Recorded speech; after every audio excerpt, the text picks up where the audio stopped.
คลิปนี้แต่กสิพาทุกคนมาเบิ่งโซนพักครอบครัวตัวแบ่ด้านกสิกรรมอยู่บ้านศรีวิไลเมืองไสบัวทองแขวงคำมอนภายหลังทางแผนกกสิกรรมและสิ่งแวดล้อมแขวงเพิ่นได้ลงมามอบอุปกรณ์เฮือนหมและก็แนวพันธุ์พักจำนวนหนึ่งหลังจากนั้นเพิ่นก็ได้เคลื่อนไหวเยี่ยมชมโซนพักของประชาชนกลุ่มปลูกพักในเฮือนหมในช่วงฤดูฝนเพื่อผลิตเป็นสินค้าและนี่ก็คือผลงานการปลูกผักในช่วงระยะผ่านมาเห็นว่างามหลายบาดนี้แต่กสิพาทุกคนไปต่อส่วนที่2แต่ความจริงนั้นมันก็มีหลายโซนอยู่แหละแต่แตวพาไปเบิ่ง2โซนนี่ละย่าพอเวลามันก็มีค่อนข้างจำกัดแน่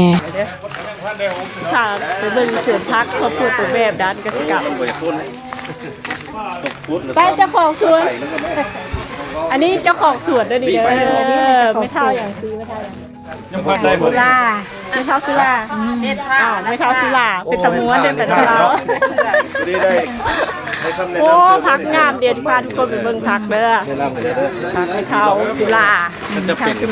ครอบครัวตัวแบบด้านกสิกรรมงามขนาดเลยและนี่ก็คือส่วนพักของแม่เฒ่าสุรากว้างขวางอลังการงานสร้างยอมรับเลยว่าแม่เฒ่าสุราในสุดยอดมีทั้งผักบงผักโบผักสลัดครบสารพัดอย่างเจ้าผู้เดียวเฮ็ดนี่นะโอ้เก่งขนาดเลยเฮ็ดสวนบกว้าง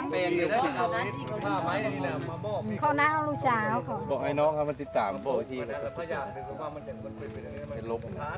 กำลังป่งเนาะปีนึงนี่เจ้าขายได้ประมาณเท่าไหร่เป็นเงินหลายเสล่บังดูได้บ่10 ล้าน20 ล้านต่อปีต่อเดือนด้วยซะย่านกลัวไปแล้วเอาเจ้าลงขายตลาดแต่ละเสาร์นึงได้เท่าเลยหลายเสล่ประมาณแสนป้ายไล่เบิ่งคูณเบิ่งเนาะเอามื้อละแสนเนาะดูอะไรไปช่วยโอ้โบช่วยลูกโบช่วยลูกกะขาวกระโซงเขาเนี่ย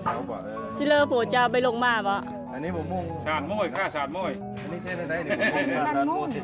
จะมุ่งได้นอกนั้นก็ยังมีเฮือนเฮ็ดอีกได้ทุกคน